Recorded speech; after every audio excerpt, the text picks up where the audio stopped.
Ah, ça faisait un bon petit moment qu'on s'était pas retrouvé pour blablater sur l'actualité formulanesque et qu'on s'était pas retrouvé perdu au milieu de... J'espère que quelqu'un va me retrouver, je sais pas où je suis. Et surtout, ça place le contexte intersaison hivernale, tu vois. Donc je me dis, on est bien au chaud. Enfin, toi, j'espère que tu l'es parce que moi pas.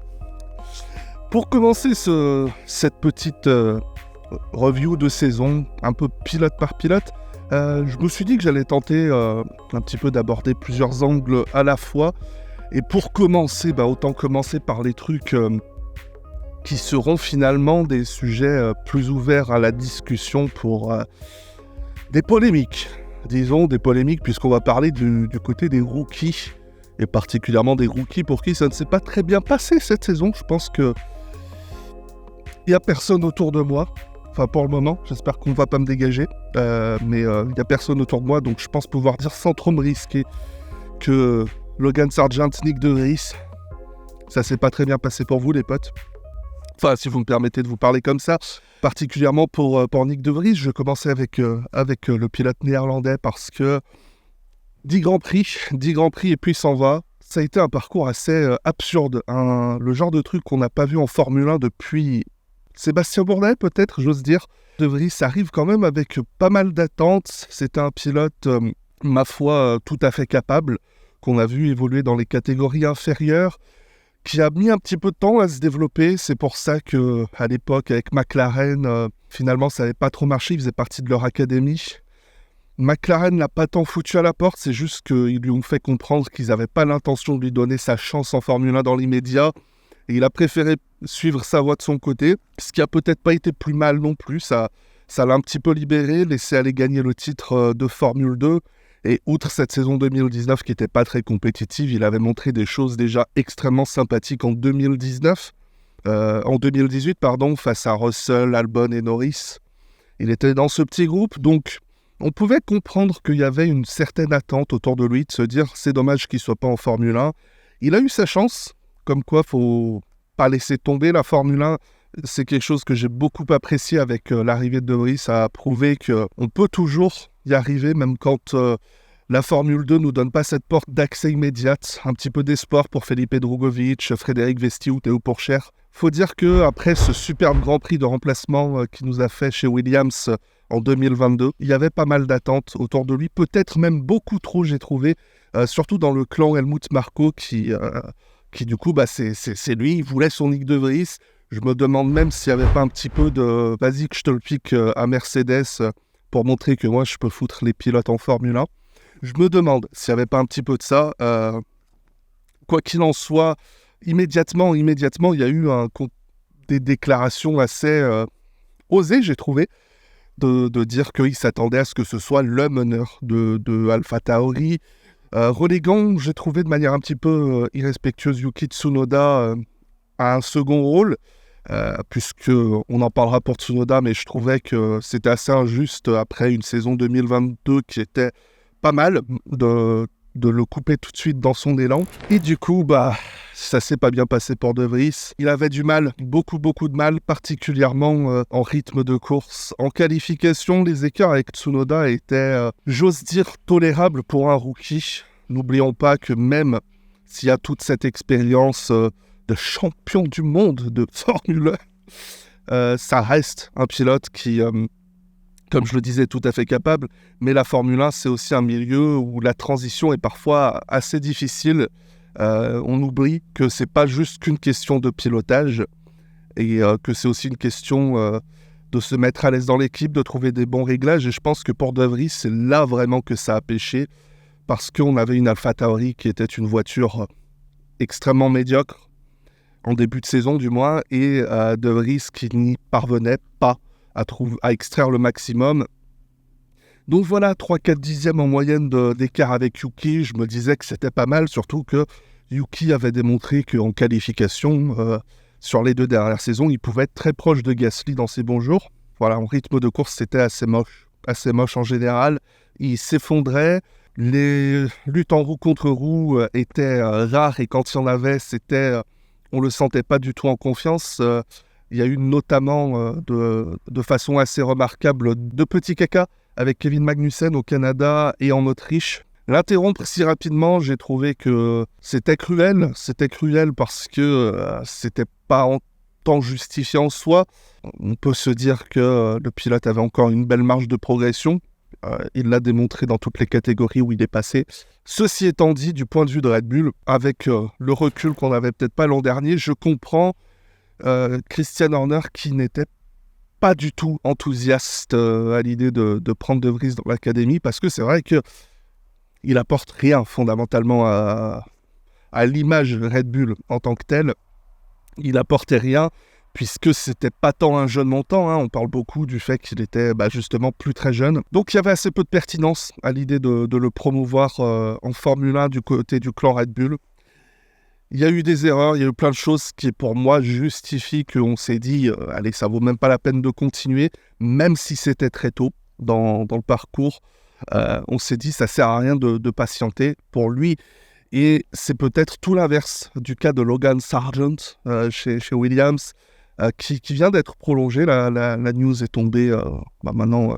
Ça va faire quelques jours peut-être au moment où ça sortira. Alors j'avais pas prévu que juste après ce tournage, j'allais me taper 2-3 semaines d'hôpital et des obsèques. Donc voilà, il y a un peu de retard. Bisous. Pour le coup, Logan Sargent, je suis tout pour lui laisser une seconde saison. Au même titre que j'aurais compris que le management Williams se dise allez, on laisse tomber, on va aller chercher peut-être un Frédéric Vesti, aller continuer à faire l'œil doux avec Mercedes pour peut-être gratter quelques pépettes sur le partenariat moteur et toutes ces choses, et promouvoir un jeune qui est très intéressant, Frédéric Vesti. Logan Sargent, pour moi, c'est un pilote, à l'instar de Yuki Tsunoda, qui est arrivé beaucoup trop vite en Formule 1. Parce que Logan Sargent, c'est un pilote qui a démontré qu'il avait un beau potentiel en catégorie inférieure, un beau potentiel souvent dans des équipes qui n'étaient pas des équipes très réputées en catégorie inférieure. Il n'avait pas ce que des pilotes comme Yuki, comme Piastri ont pu avoir, à savoir un encadrement professionnel, et c'est vraiment ce qui lui manquait. Alors, il était dans l'académie Williams, mais vous savez, j'ai beaucoup de respect pour le nom Williams, mais ça s'arrête là. Ça s'arrête là parce que l'équipe n'est clairement plus ce qu'elle a été par le passé, et son académie junior a rarement été particulièrement efficace. Elle est presque là pour faire le nombre comme les autres, je trouve. Et du coup, vu qu'on avait... je vais y revenir plus tard là-dessus. Pour rester sur le parcours junior de Sargent, il lui manquait un petit peu tout ça, cet encadrement vraiment professionnel. Et lorsque il a fait ses débuts en Formule 1, c'était à Austin en 2022, si je ne dis pas de bêtises, en essai libre 1. C'était vraiment ses toutes premières fois en Formule 1. On a senti un clair manque de préparation. Cela dit, il a très bien piloté. C'était pas le souci, mais on sentait qu'il y avait un manque de confiance et qu'il n'était clairement pas prêt. Ce qui me faisait dire qu'il n'était vraiment pas prêt, c'est qu'on a eu de nombreux pétages de câbles, si je peux les qualifier comme ça, en catégorie inférieure. Il y a eu notamment la finale en 2020 au Mugello de Formule 3, où il jouait le titre face à Oscar Piastri, Théo Pourchaire. Et il se fout dehors. On a eu le cas également en Formule 2 l'an dernier, lorsque... on était à Spa et qu'on commençait un petit peu à le voir comme un potentiel successeur à Latifi en F1. Il était sur une bonne dynamique, il avait gagné en France ou à Silverstone, je ne sais plus des mémoires, mais il avait fait une belle victoire. Et pareil, il se fout dehors, et il y a un pilote qui l'a démontré cette saison, et on va y revenir, un pilote qui manquait clairement de stabilité, je pense, d'un bon encadrement psychologique. Son arrivée en Formule 1 a été forcée. Je pense que personne ne dira le contraire. À aucun moment on s'est dit Logan Sargent est là pour pousser Alex Albon, pour pallier ce que Nicolas Latifi était incapable de faire. Non, il était clairement là parce qu'il n'y avait personne d'autre à mettre dans cette voiture. Personne ne voulait vraiment aller chez Williams. Et parce qu'on a vu ce que c'était, l'année d'avant, c'était très catastrophique chez Williams.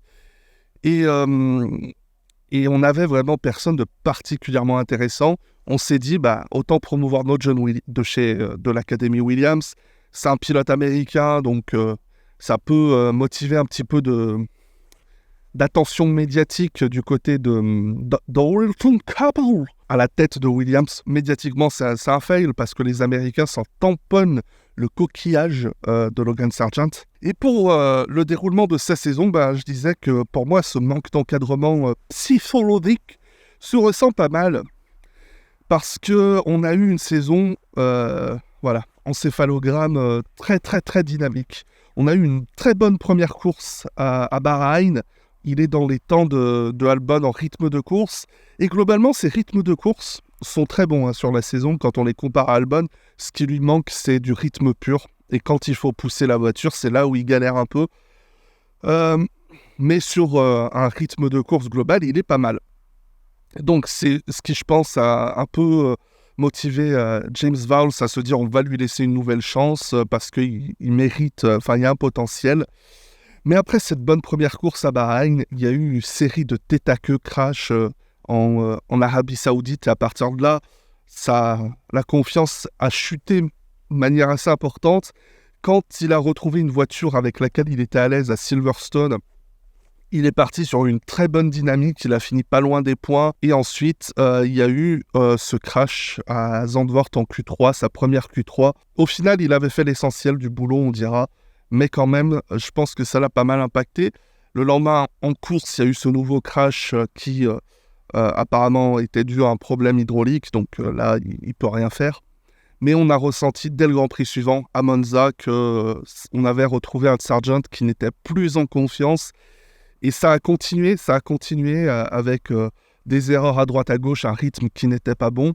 Et il a fallu qu'il remonte dans les points aux États-Unis après 30 milliards de disqualifications et d'abandon pour qu'on commence un peu à le retrouver en confiance. Donc, un pilote qui marche peut-être trop sur une dynamique assez instable, je trouve. Mais perso, je rejoins tout à fait le concept de lui laisser une seconde saison en Formule 1. Je pense qu'il a prouvé par le passé qu'il la méritait, et au-delà de la mériter, qu'il pouvait se prouver d'être un pilote qui peut apporter des résultats sur le moyen long terme. Je ne pense pas que c'est un pilote qui aura la capacité d'embêter Alex Albon sur toute une saison, mais sur quelques Grands Prix, commencer à le pousser un petit peu plus parce qu'on a vu qu'il en était capable. Et ce qui lui manquait, c'était de la précision. Combien de fois il faisait des très beaux temps, mais son temps était annulé en qualif parce qu'il y a eu ce moment où il a foutu une roue de trop hors des limites. Donc de la maturité, de l'intelligence et de l'expérience, c'est ce qui lui manque. Il a 20 ans, on lui laisse du temps et espérons que ce sera mieux. Je vois qu'on m'a pas encore foutu dehors, donc je vais continuer à parler. Normalement, je crois que je suis dans un endroit public, donc ça devrait aller. Et si le soleil, il se barre très vite.